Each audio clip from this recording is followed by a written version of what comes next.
and she cried and gave me a Spanish prayer and gave me the biggest hug I think I've ever received in my life. Hello, my name is Nagrath. I live in Back Bay, and Boston is home to me in every single sense of the word. This city rewards ambition, discipline, and loyalty. Within a few miles, you have the world-class hospitals, top restaurants, university, amazing historic architecture, championship sports teams, and some of the best neighborhoods in this country. And within a few hours, you have the mountains in New Hampshire, Vermont, and Maine, or the beaches on the Cape, where I grew up.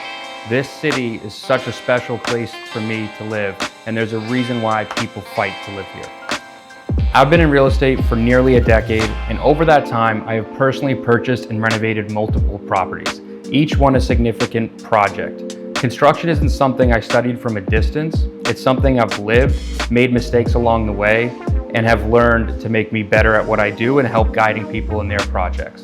And I have a passion for interior design and how improvements can transform not only the space that you live in, but the long-term value that you put into your place. That experience shapes how I guide my clients.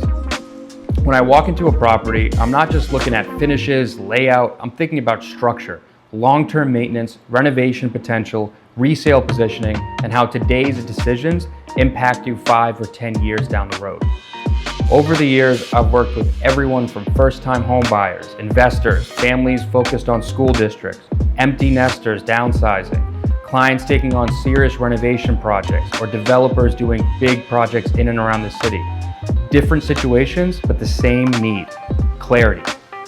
Real estate in Boston and the surrounding area in Cambridge moves very fast. It can feel competitive, emotional. My role is to bring discipline and perspective to that process, to evaluate opportunities properly, to stay steady when things get competitive, and to protect my clients from decisions that don't serve them in the long term. Why do I do what I do? So that question was answered about 8 years ago. After my first year in the industry, I was working with these really sweet clients. They were in their 60s, about ready for retirement, and they had immigrated to the States from Chile, and they had originally bought a condo outside the city and were living there, and they wanted to move to a one-level single family. Now, the only funds that these clients had to buy it was the 5%, which was their entire savings in their retirement savings account for the purchase and sale agreement deposit, as well as the proceeds on selling their current place. That's the only way that this purchase could happen for them. So when we put the home sale contingency in there, as well as others, the sellers had rejected it, the trustee attorney rejected it, and I explained to them, listen, they're not going to accept that unless it's clear, and I don't feel comfortable with us moving forward with putting, life savings on the line here. They looked at me and said, we understand that, we believe in you, and we can make peace if we lose this money.